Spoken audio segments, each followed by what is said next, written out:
L'honneur redoutable d'être le dernier d'un tel panel a un bon côté. On n'a plus rien à dire. Tout a été dit et fort bien dit. Et donc, il ne me reste plus grand-chose à faire. Mais quand même, on ne peut pas ne pas respecter au minimum son contrat. D'autant plus que notre ami Bernard-Henri Lévy, qui n'a pas pu être de nôtre ce soir, m'a demandé de lui faire l'amitié de lire, à titre de message, quelques passages de son bloc-notes du Point, et je lui ai promis de le faire. Alors je le ferai, j'enchaînerai ensuite sur quelques remarques personnelles que vous voudrez bien voir ou non en guise de conclusion. Alors, cet article est paru, ce bloc-notes est paru le 16 mars, et il commence par une grande déclaration d'amour à l'État d'Israël. Vous connaissez le style de BHL, je vous assure que ça a du souffle et ça a de l'allure, et ça commence par « J'aime Israël ». Mais je n'ai pas le temps de tout lire, alors je saute directement à l'objet de notre réunion, puisqu'il continue, après cet hymne, il continue par dire « C'est dire mon inquiétude et ma colère au vu de la crise politique et morale qui secoue désormais le pays. » Les apprentis sorciers, dit-il, d'aujourd'hui arriveront-ils alors à leur fin?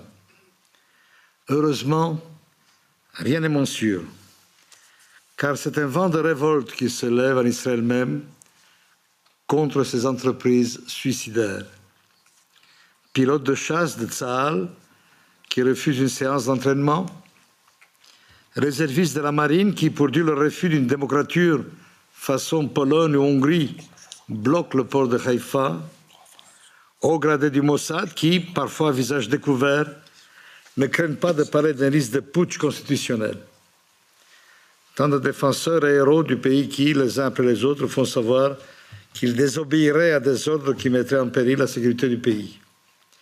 Et puis ces centaines de milliers d'Israéliens qui descendent dans les rues pour rappeler que leurs pères et grands-pères ont libéré un peuple livré jusque-là sans défense au vent du ciel et aux flèches des hommes, et qui ne se sont pas sacrifiés pour que l'aventure finisse dans cette caricature du génie juif que sont les partis religieux d'aujourd'hui. C'est là qu'est l'esprit du sionisme. C'est dans cette société civile magnifique qui est le cœur battant d'Israël. Et ce sont ces forces vives que les Juifs et leurs amis doivent, à tout prix, partout, encourager. Il faudra pour cela garder deux convictions bien en tête. Israël a triomphé de tant de crises qu'il y a peu de doute quant à l'issue et que, dans la longue histoire de cette jeune nation, les mauvais bergers comptent pour peu. Et si je me trompais, si le vent du nihilisme l'emportait pour un temps, si la métaphysique d'Herzl paraissait s'engloutir dans la pire des politiques, il ne faudrait ni céder au découragement, ni tomber dans le piège sournoisement tendu par le mauvais esprit. De même qu'il y a une idée de la France, ou de l'Italie, ou de n'importe quel autre pays, qui survit à cette défiguration, de même Israël serait outragé, abîmé, mais vivant. Jusqu'ici, Bernard-Henri Lévy, et ensuite son pâle successeur. Je me contenterai de trois remarques rapides.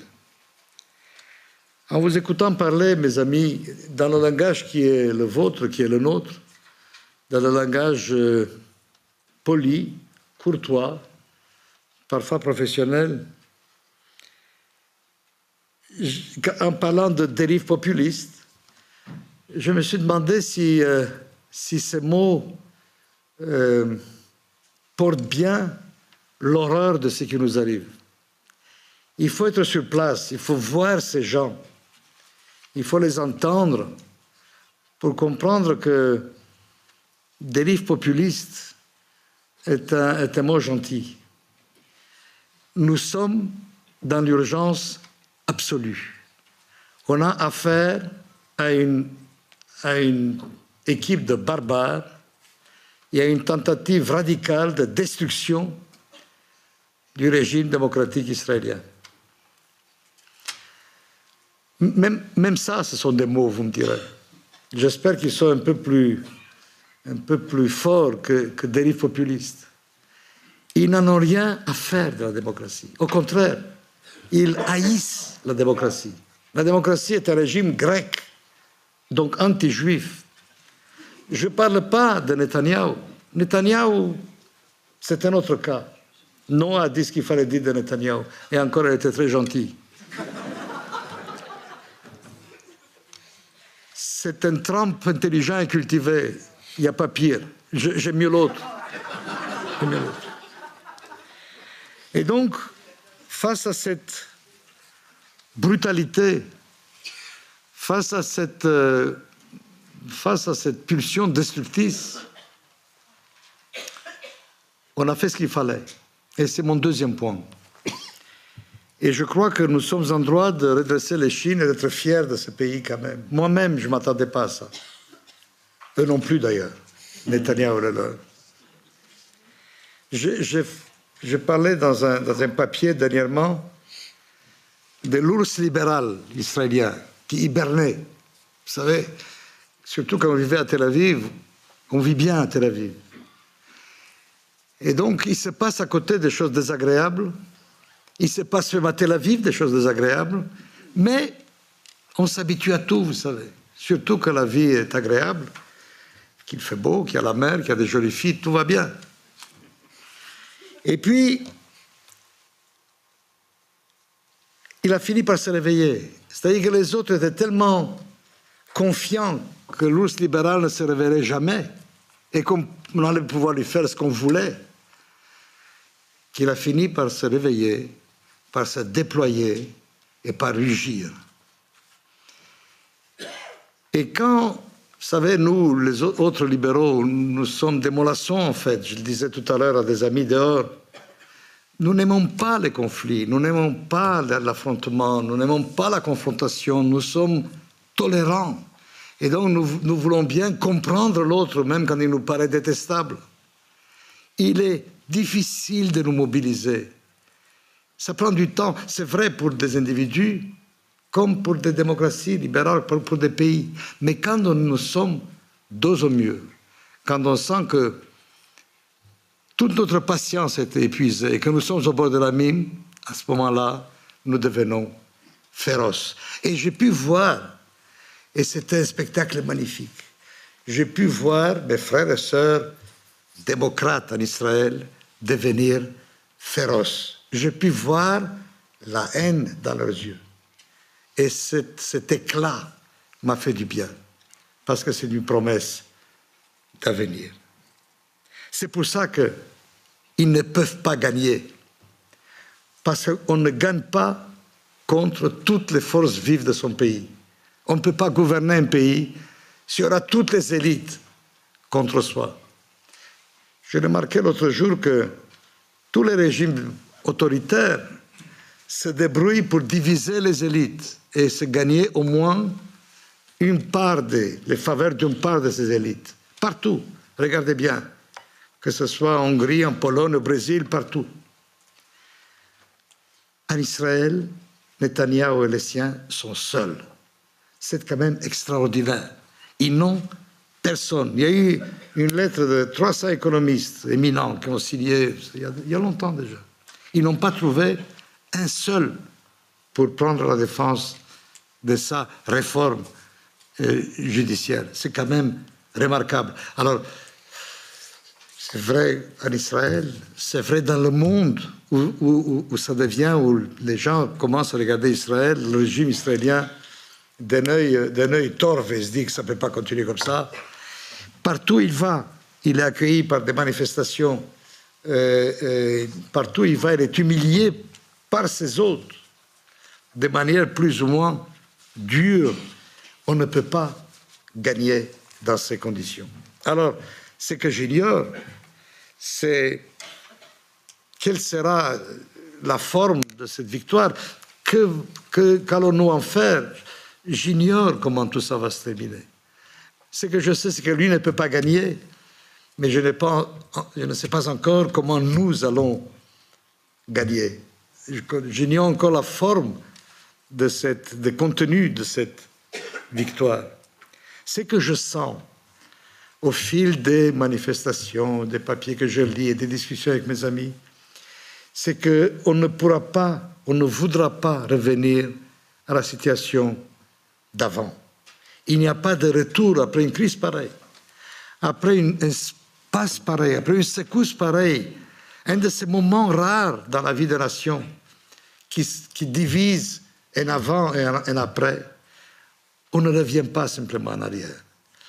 Il va y avoir une remise à plat. On va demander des choses qu'on n'a pas osé demander jusqu'à maintenant parce que la vie était comme ça et qu'on s'était habitué. On va demander une constitution. On va demander enfin que l'on se remette en tête et dans le cœur le problème palestinien. Parce qu'il ne faut pas se tromper. Tout ce qui nous arrive, tous les monstres que nous avons enfantés, les Smotrich, les Ben-Gvir et tous les autres, ils sont tous issus de l'occupation. Ils n'auraient aucune chance. Ils n'auraient aucune chance s'il n'y avait pas eu d'occupation de territoire, s'il n'y avait pas eu ce cancer qui ronge le corps de la nation. Parce que c'est comme le nuage de Tchernobyl, vous savez. Il ne s'arrête pas aux frontières de la France. De la même manière, la pourriture morale dans les territoires, le non-droit, la brutalité ne s'arrête pas. Ça finit par pénétrer. C'est comme ça qu'on a perdu Rabin. C'est un produit de là-bas, lui, Yigal Amir. Et c'est comme ça que nous sommes en train de perdre notre démocratie. Donc il faudra bien s'occuper enfin du problème de l'occupation. Et enfin, troisième point. Troisième et dernier point. Si nous sommes ici, si moi je suis ici, moi qui ne suis pas belge, ni français, ni même européen, techniquement. Belge, français et européen. Si je suis ici, ce n'est pas pour vous dire tout cela et pour vous parler de la politique israélienne. Vous le savez aussi bien que moi. Ce n'est pas pour vous convaincre des bienfaits de la démocratie libérale. Vous êtes aussi convaincus que moi. C'est pour vous demander, pour vous dire que nous avons besoin d'alliés, que nous ne voulons pas être seuls, que les Juifs de la diaspora sont importants pour nous accompagner et nous soutenir dans ce combat. Les Juifs américains le font. Les Juifs européens traînent quand même un peu la patte. C'est pour dire à mon excellent ami Bernard Guetta que nous avons besoin de la voix de l'Europe et que cette voix de l'Europe est bien timide et bien mollassonne et bien couarde, je dirais. C'est vrai pour les autres États démocratiques. On a besoin qu'on nous dise, parce que c'est ça être un ami d'Israël. C'est pas nous caresser dans le sens du poil et dire vous êtes merveilleux. C'est dire vous êtes en train de vous enfoncer. Vous êtes en train de perdre vos repères. Réveillez-vous. Et si vous ne vous réveillez pas, nous vous aiderons à vous réveiller. Nous avons des moyens pour ça.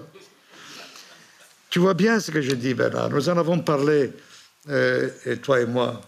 Et je cherche, c'est pour ça que ce Policy Working Group existe. C'est un petit groupe, mais nous nous agitons beaucoup, nous écrivons des lettres aux ministres, aux parlementaires, nous essayons de les convaincre de l'urgence du problème. Alors, je sais bien que l'historien que je suis est censé ignorer l'idée d'irréversibilité. Rien n'est irréversible, sauf la mort. Mais justement, j'ai peur qu'au-delà d'un certain seuil, notre situation devient vraiment irréversible. Et là, je ne parle pas de la démocratie. Je crois que nous allons emporter cette manche-là. Mais si nous ne résolvons pas le problème palestinien, si nous si vraiment nous nous enfonçons dans l'alternative mortifère de l'apartheid ou de la guerre civile, à ce moment-là, le sort même d'Israël sera en jeu. Et il sera trop tard pour dire on aurait dû les aider à ne pas arriver là. Donc, nous avons besoin d'alliés. Je vous en supplie d'y penser tous les matins, en vous rasant ou en vous maquillant. Merci beaucoup.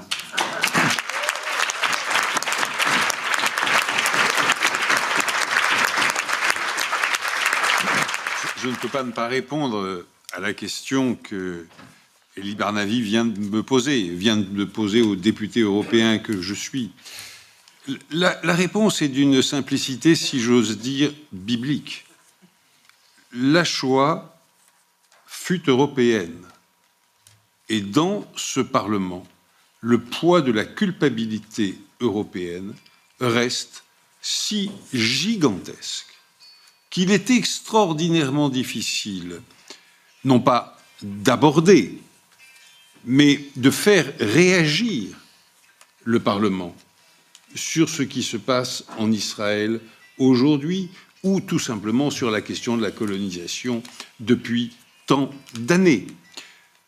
Très dernièrement, à la dernière plénière du Parlement, nous avions un moment sur la crise politique en Israël, c'est comme ça qu'on disait, la crise politique en Israël.